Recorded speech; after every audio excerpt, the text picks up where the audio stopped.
Bismillahirrahmanirrahim. Assalamualaikum warahmatullahi wabarakatuh. Selamat pagi anak-anak. Bagaimana kabarnya hari ini? Semoga tetap sehat selalu, tetap semangat, walaupun masih harus belajar secara online.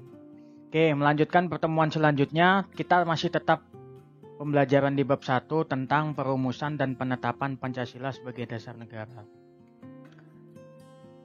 Pembelajarannya tetap sama seperti minggu lalu, yaitu setelah pembelajaran diharapkan kalian bisa mensyukuri perumusan dan penetapan Pancasila sebagai dasar negara, menghargai perumusan dan penetapan Pancasila sebagai dasar negara, menganalisis perumusan dan penetapan Pancasila sebagai dasar negara, melihat komitmen kebangsaan para pendiri negara dalam perumusan dan penetapan Pancasila, serta yang terakhir melaksanakan tanggung jawab atas keputusan bersama dengan semangat konsensus tokoh nasional dalam perumusan Pancasila.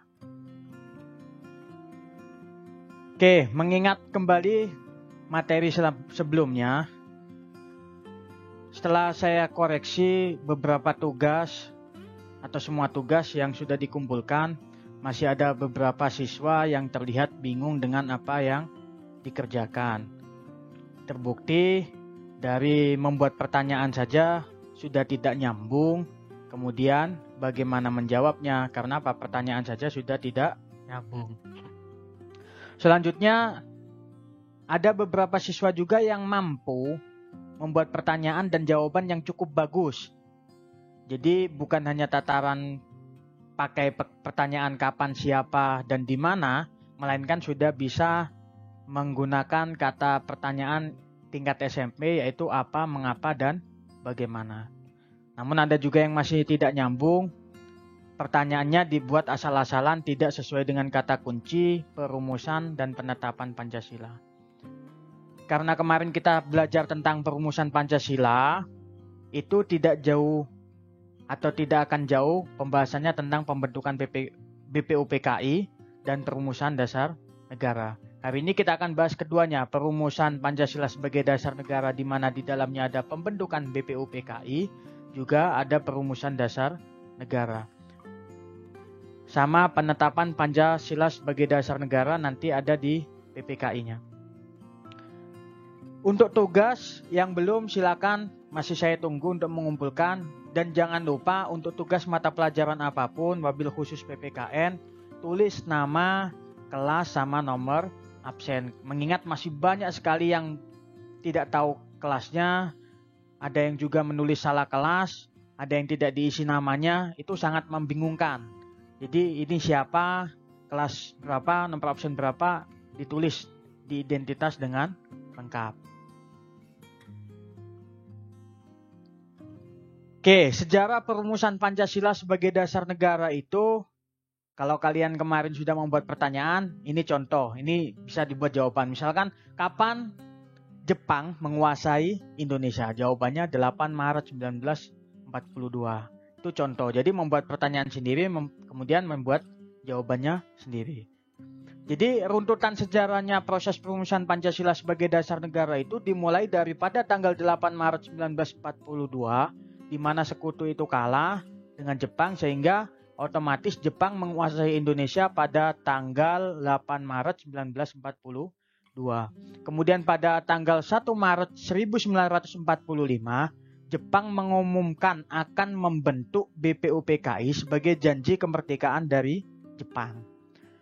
Janji itu direalisasikan atau dilaksanakan dengan nyata pada tanggal 29 April 1945, dibentuklah dan diresmikan BPUPKI bersamaan dengan ulang tahun Kaisar Hirohito. Kaisar Hirohito ini salah satu kaisar pemimpin Jepang. Setelah BPUPKI itu dibentuk, di sini ada BPUPKI. Yang pertama adalah anggota dari BPUPKI.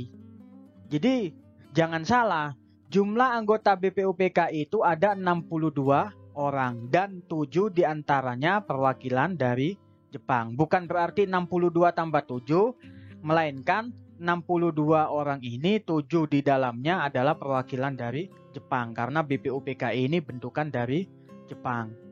Jadi ini juga bisa dibuat pertanyaan, misalkan berapa jumlah anggota BPUPKI, atau siapa ketua dan wakil ketua BPUPKI, atau mengapa wakil ketua BPUPKI ada yang dari Jepang. Itu pertanyaan yang agak lebih sulit. Tapi memang butuh latihan untuk membuat pertanyaan yang lebih atau menggunakan kata apa, mengapa, dan bagaimana. Selanjutnya, setelah anggotanya diketahui, BPUPKI ini memiliki struktur organisasi. Jadi yang namanya struktur pasti ada ketua, wakil ketua, dan lain sebagainya. Nah, kita cukup ambil aja yang penting diketahui ketua sama wakilnya. Ketuanya yaitu Dr. Rajiman Widyo Diningrat atau Kanjeng Raden Tumenggung Rajiman Widyo Diningrat. Wakilnya dari Jepang Ichibangase Yoshio, dan dari Indonesia itu Raden Panji Suroso. Jadi ini setelah BPUPKI tadi dibentuk, kemudian diketahui anggotanya, kemudian wakilnya, selanjutnya BPUPKI itu melaksanakan sidang. Bisa juga dibuat pertanyaan.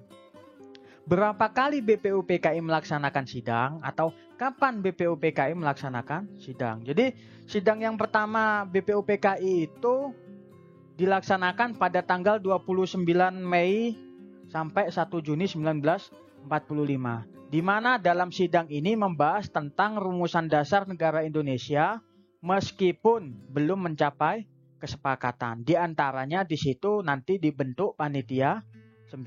Jadi kalau kalian mengetahui proses sidang ini, silakan dibaca lebih lengkapnya ada di buku.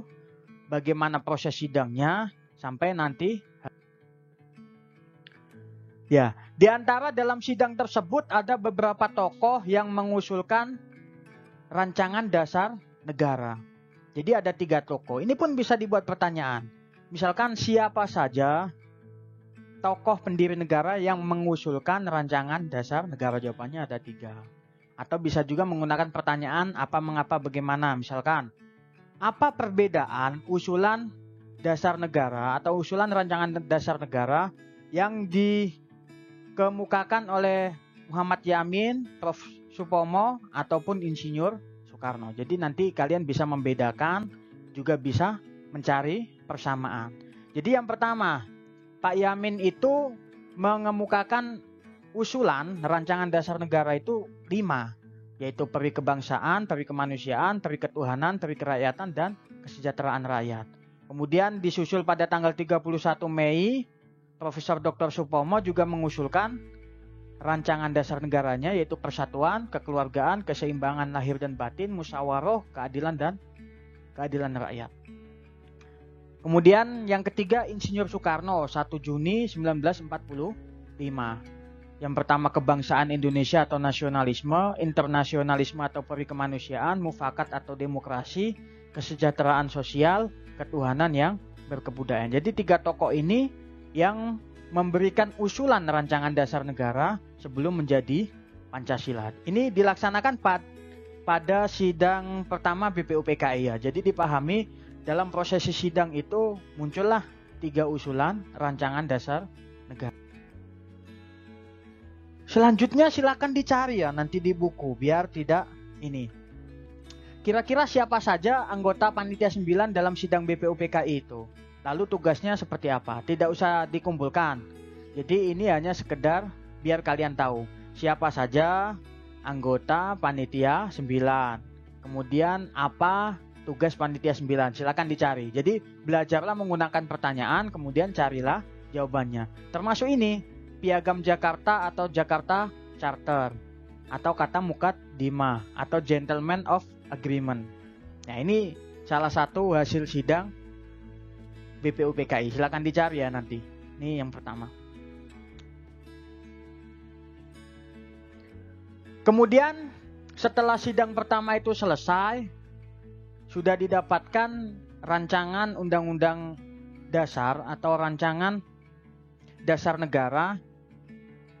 Selanjutnya dibawa ke sidang kedua BPUPKI pada tanggal 10 sampai 17 Juli 1945. Jadi Piagam Jakarta yang sebelumnya dihasilkan dalam sidang pertama itu ada yang di dalamnya ada Pancasila itu sedikit mengalami perubahan. Jadi perubahannya itu yang semula mengatakan ada ketuhanan berdasarkan syariat Islam dan seterusnya itu sampai menjadi ketuhanan yang Maha Esa. Karena apa? Indonesia itu bukan hanya agama Islam. Untuk menyatukan Indonesia, maka Pancasila itu bukan hanya untuk orang Islam. Sehingga perwakilan dari umat atau orang Timur yang diwakili oleh Latu Hariri menemui Dr. Andus Muhammad Hatta untuk menyampaikan agar aspirasi mereka yang berisi untuk menghapus 7 kata pernyataan pertama dalam rumusan dasar negara dihapus.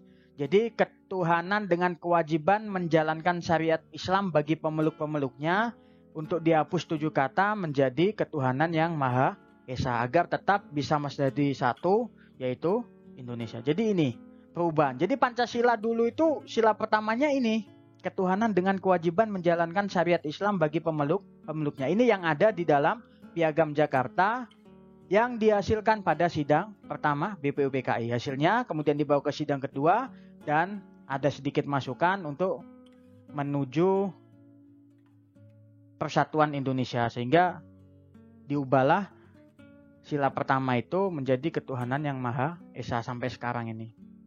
Yang menjadi seperti sekarang ya.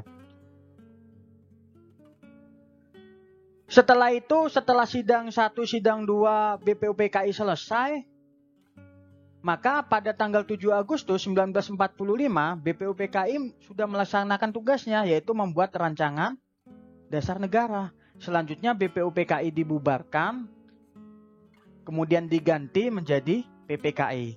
Jangan lupa juga perbedaan nama Jepang BPUPKI sama PPKI. Jadi kalau BPUPKI itu Dokuritsu Junbi Chosakai, itu BPUPKI. Kalau PPKI Dokuritsu Junbi Inkai. Jadi tadi anggotanya itu ada 62. Kalau yang BPUPKI, sekarang yang PPKI anggotanya 21 awalnya. Kemudian ditambah 6, jadi menjadi 27 orang anggota.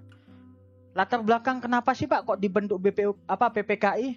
Jadi BPUPKI ini kan bentukan Jepang karena wakilnya ada Jepang juga. Karena salah satu alasannya nanti silakan dicari. Kenapa kok ada wakil dari Jepang?